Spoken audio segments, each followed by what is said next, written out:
Hello दोस्तों, मेरा नाम रूपेश कुमार। आज हम लेकर के आ गए हैं क्लास 12 का हिस्ट्री चैप्टर 1 के सारे ऑब्जेक्टिव क्वेश्चन जो आपके एग्ज़ाम में आने की संभावना बनती है। तो चलिए बिना देरी किए हुए पहला नंबर सवाल देखते हैं। पहला नंबर सवाल है, सिंधु सभ्यता का क्षेत्रफल किस आकार का था? तो इस सभ्यता को कई नाम से जानते हैं, जैसे सिंधु सभ्यता हो गया, हड़प्पा सभ्यता हो गया, संदर सभ्यता। तीनों में से किसी एक नाम से पूछा जा सकता है, तो इसमें कंफ्यूज नहीं होना है। और इस सभ्यता का क्षेत्रफल का आकार पूछा जा रहा, तो इसका राइट आंसर हो जाएगा त्रिभुजाकार। अब क्वेश्चन नंबर 2 है, हड़प्पा से सर्वप्रथम बड़ी संख्या में ईंटें प्राप्त हुई थी, तो इसका राइट आंसर हो जाएगा 1826 ईस्वी में हड़प्पा से बहुत ज़्यादा मात्रा में ईंटें मिली थी वहाँ से। अगला क्वेश्चन है, सिंधु सभ्यता से संबंधित स्थल चंद्रहुदरो की सर्वप्रथम खोज की थी। सिंधु सभ्यता से संबंधित एक स्थल था चंद्रहुदरो, और वही पूछा जा रहा है कि इसका खोज किसने किया था, तो इसका राइट आंसर हो जाएगा एनजी मजूमदार। अब क्वेश्चन नंबर 4 है, सिंधु सभ्यता से संबंधित स्थल रोपर का उत्खनन कार्य कराया था, तो इसका राइट आंसर हो जाएगा वाई.डी. शर्मा। अब क्वेश्चन नंबर 5 है, घोड़ा को संस्कृत में अश्व बोलते हैं, तो वही पूछा जा रहा है अश्व होने का साक्ष्य प्राप्त हुआ है, तो इसका राइट आंसर हो जाएगा लोथल सुरकोटडा, जो कि गुजरात प्रदेश में पड़ता है। क्वेश्चन नंबर 6 है, सिंधु सभ्यता मेसोपोटामिया संस्कृति की देन थी, यह कथन था। कथन पूछे या शब्द किसका है, तो इसका राइट आंसर हो जाएगा वहीला गार्डन, अर्थात उपयुक्त दोनों हो जाएगा, ये दोनों का शब्द है। अगला क्वेश्चन है, निम्नलिखित में से वह कौन सा कथन है जहां से हल चलाने का साक्ष्य प्राप्त हुआ है, तो उस जगह का नाम पूछा जा रहा है जहां से हल से जोता हुआ खेत का साक्ष्य प्राप्त हुआ है, तो इसका राइट आंसर हो जाएगा कालीबंगा, जो कि राजस्थान में पड़ता है। क्वेश्चन नंबर 8 है, पंजाब में हड़प्पा के अतिरिक्त किस स्थान से सिंधु सभ्यता के प्राचीन अवशेष प्राप्त हुए हैं, तो इसका राइट आंसर हो जाएगा उपयुक्त सभी। क्वेश्चन नंबर है, सिंधु सभ्यता के उत्खनन में प्राप्त अनेकों बाटों में सबसे छोटे बाट का वजन है। सिंधु सभ्यता के खनन के दौरान बहुत सारा बाट मिला था, और वही पूछा जा रहा है उसमें से सबसे छोटे बाट का वजन क्या था, तो इसका राइट आंसर हो जाएगा 13.64 ग्राम। क्वेश्चन नंबर 10 है, सिंधु सभ्यता से संबंधित कौन सा पूरा स्थल गुजरात प्रदेश में स्थित है? इसमें से उस जगह को बताना है जहाँ जो कि गुजरात प्रदेश में मतलब पड़ता है वर्तमान के समय में, तो इसका राइट आंसर हो जाएगा भोगात्राड़। अब क्वेश्चन नंबर 11 है, गुजरात राज्य के कच्छ जिले में स्थित स्थल सुरकोटा की सर्वप्रथम खोज की थी। पूछा जा रहा है सुरकोटा गुजरात के कच्छ जिले में स्थित है, और वही पूछा जा रहा है कि इसका खोज किसने किया था, तो इसका राइट आंसर हो जाएगा जगपति जोशी ने। क्वेश्चन नंबर 12 है, अब मोहनजोदड़ो नगर बसा हुआ था। मोहनजोदड़ो जो नगर था वह कितने किलोमीटर में फैला हुआ क्षेत्र था, तो इसका राइट आंसर हो जाएगा 20 किलोमीटर के घेरे में। क्वेश्चन नंबर है 13, हड़प्पा लिपि से सर्वाधिक साम्य रखती है। हड़प्पा की जो लिपि थी मतलब किससे मिलती जुलती लगती है, तो इसका राइट आंसर हो जाएगा द्रविड़ लिपि। क्वेश्चन नंबर 14 है, हड़प्पा सभ्यता से संबंधित स्थल धौलावीरा प्रकाश में आया था। वैसे धौलावीरा का खोज 1990 से पहले हो गया था, लेकिन पूरी दुनिया को पता कब चला, तो इसका राइट आंसर हो जाएगा 1990-91 ईस्वी में। क्वेश्चन नंबर 15 है, हड़प्पा से संबंधित स्थल कुतासी स्थित है। और पूछा जा रहा है कि कुतासी किस राज्य में मतलब पड़ता है, तो इसका राइट आंसर हो जाएगा गुजरात। क्वेश्चन नंबर 16 है, हड़प्पा सभ्यता के संपूर्ण क्षेत्र का आकार किस प्रकार का था? 1 नंबर और 16 नंबर क्वेश्चन एक ही है, लेकिन पूछने का तरीका चेंज कर दिया, तो इसमें कंफ्यूज नहीं होना है, तो इसका भी राइट आंसर त्रिभुजाकार ही होगा। क्वेश्चन नंबर 17, हड़प्पा किस नदी पर अवस्थित है? बहुत ही आसान है, तो इसका राइट आंसर हो जाएगा रावी नदी। अगर यही पूछता मोहनजोदड़ो तो वो हो जाता सिंधु नदी। क्वेश्चन नंबर अब 18 है, हड़प्पा सभ्यता में अनेक नगरों का पता चला है, इनमें से कितने नगर की संज्ञा दी गई है? हड़प्पा से अनेक नगर का खोज हुआ है, ठीक, उसमें से मतलब कितनों को नगरी कहे तब चाहे शहरी कहे तब मतलब दोनों एक ही है, और वही पूछा जा रहा है नगर नगर की संज्ञा दी गई है, तो इसका राइट आंसर हो जाएगा 6। क्वेश्चन नंबर 19 है, चित्राक्षर लिपि किस काल की है? तो इसका राइट आंसर हो जाएगा सैंधव काल। हड़प्पा सभ्यता की जुड़वा राजधानी थी, तो इसका राइट आंसर हो जाएगा हड़प्पा मोहनजोदड़ो, क्योंकि इसका खोज लगातार हुआ था, एक ही वजह से इसको जुड़वा राजधानी भी कहा जाता है। हड़प्पा की खोज 1921 में और मोहनजोदड़ो की खोज 22 में हुई थी, इसलिए इसको जुड़वा राजधानी भी कहा जाता है। क्वेश्चन नंबर 21 है, मोहनजोदड़ो की सबसे बड़ी इमारत निम्न में से कौन सी थी? यानी कि मोहनजोदड़ो में से कई इमारत मिला था, उसमें से पूछा जा रहा है सबसे बड़ी, तो इसका राइट आंसर हो जाएगा स्नानागार। क्वेश्चन नंबर 22 है, प्राक सैंधव संस्कृति की सबसे महत्वपूर्ण उपलब्धि एक जोते हुए खेत का साक्ष्य है, यह कहाँ से प्राप्त हुआ है? तो इसका राइट आंसर हो जाएगा कालीबंगा, जो कि राजस्थान में पड़ता है। क्वेश्चन नंबर 23 है, हड़प्पा कालीन बंदरगाह की प्राप्ति हुई है, तो इसका राइट आंसर हो जाएगा लोथल। क्वेश्चन नंबर 24 है, हड़प्पा सभ्यता के भवन निर्माण एवं अन्य कार्यों के निर्मित ईंटों का प्रयोग बहुआत रूप में हुआ है, निम्नलिखित में से ईंटों का अनुपात था? वह पूछा जा रहा है हड़प्पा सभ्यता में जो ईंटों का ज़्यादा मात्रा में प्रयोग किया हुआ था, उस ईंटे का आकार बताना है, तो इसका राइट आंसर हो जाएगा 1:2, 2:4।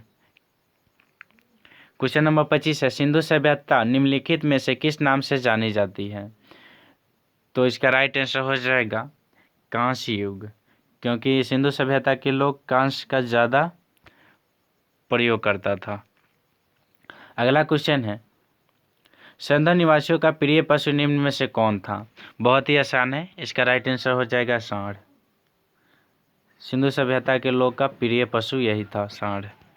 क्वेश्चन नंबर 27 है, हड़प्पा सभ्यता में किस स्थल से दुर्ग का साक्ष्य प्राप्त हुआ है? वह नगर है, तो बहुत ही आसान है, राइट आंसर हो जाएगा चनहुद्रो,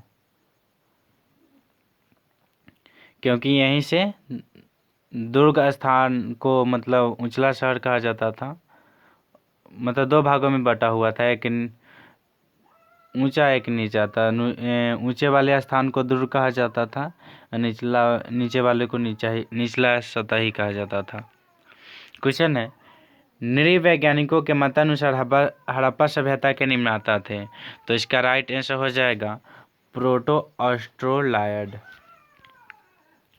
क्वेश्चन नंबर 29 है, सैंधव संस्कृति के अंतर्गत अधिसंख्य मुहरे प्राप्त हुई, निम्नलिखित में से ये मुद्रा किस चीज़ से निर्मित है?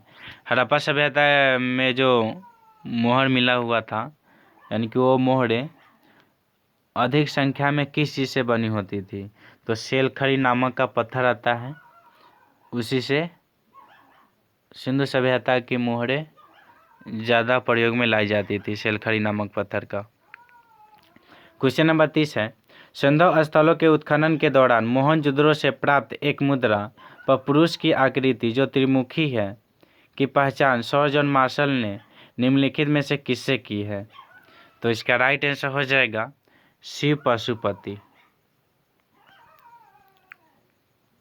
सिंधु कालीन भवनों के निर्माण में प्रयोग किया जाता था, तो बहुत ही आसान है, पक्की ईंटों का प्रयोग करता था भवन निर्माण में। अगला क्वेश्चन है 32, हड़प्पा काल के लोग उपासना करते थे, यानी कि किसकी उपवास रहते थे हड़प्पा के लोग? तो इसका राइट आंसर हो जाएगा मातृ देवी।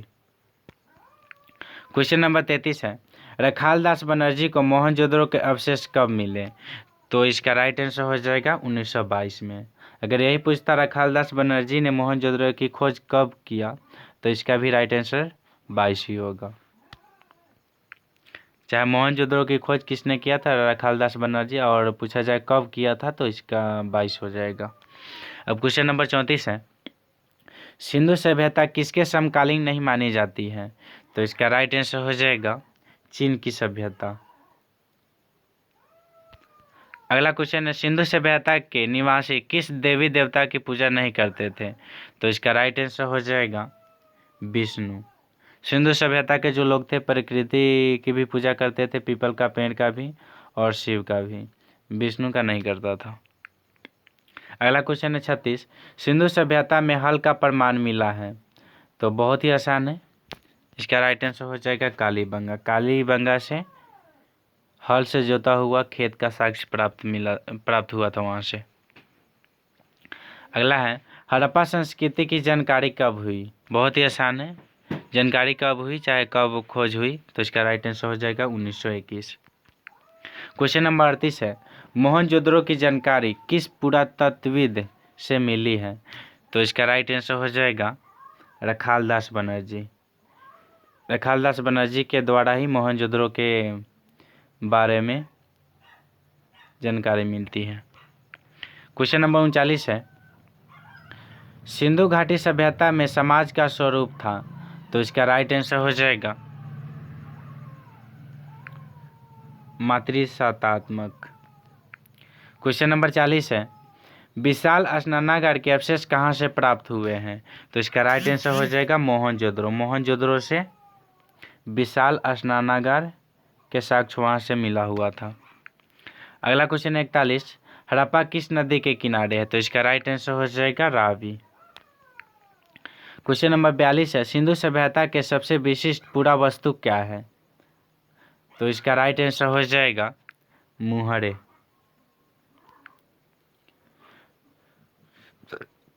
43 नंबर क्वेश्चन है, प्राचीन सिक्के निम्न में से किस धातु के बने होते थे। तो बहुत ही आसान है, इसका राइट आंसर हो जाएगा प्राचीन सिक्के तांबा का भी बना होता था, चांदी का भी, सोना का भी और शीशा का भी। क्वेश्चन नंबर 44 है, प्राचीन भारत के लोगों के भौतिक जीवन के बारे में जानकारी मिलते उसे क्या कहते हैं। तो बहुत ही आसान है, इसका राइट आंसर हो जाएगा पुरातत्व। क्वेश्चन नंबर 45 है, पुरातात्विक स्रोत में निम्न में कौन सबसे प्रमुख है। तो बहुत ही आसान हो जाएगा है अभिलेख। अभिलेख से ही प्राचीन इतिहास के बारे में पूरी डिटेलिंग मालूम होता है। क्वेश्चन नंबर 46 है, आरंभिक अभिलेख किस भाषा में है। तो इसका राइट आंसर हो जाएगा प्राकृत भाषा में। क्वेश्चन नंबर 47 है, अशोक के अभिलेख को सर्वप्रथम किसने पढ़ा। तो इसका राइट आंसर हो जाएगा जेम्स प्रिंसेप। क्वेश्चन नंबर 48 है, कालीबंगा कहाँ स्थित है। तो इसका राइट आंसर हो जाएगा राजस्थान। क्वेश्चन नंबर 49 है, हड़प्पा सभ्यता में कौन सा पशु अज्ञात था। यानी कि हड़प्पा सभ्यता के लोग जो थे मतलब किससे अपरिचित था, जिसके बारे में मतलब जानकारी न मिली है। तो इसका राइट आंसर हो जाएगा कुत्ता। क्वेश्चन नंबर 50 है, पानी के जहाज और बुना कपड़ा का साक्ष्य किस जगह में पाए गए मोहर से प्राप्त हुए हैं। तो इसका राइट आंसर हो जाएगा मोहनजोदड़ो। क्वेश्चन नंबर 51 है, भोगवा नदी के किनारे निम्न में से कौन सा स्थल स्थित है। यानी कि ये पूछा जा रहा है कौन सी नगर है जो भोगवा नदी के किनारे है। तो इसका राइट आंसर हो जाएगा 51 का बी, चनहुद्रो। क्वेश्चन नंबर 51 को फिर से देख लेते हैं, भोगवा नदी के किनारे निम्न में से कौन सा स्थल स्थित है। तो इसका राइट आंसर हो जाएगा लोथल होगा। क्वेश्चन नंबर 52 है, हड़प्पा की खोज किसने की थी। तो इसका राइट आंसर हो जाएगा दयाराम साहनी।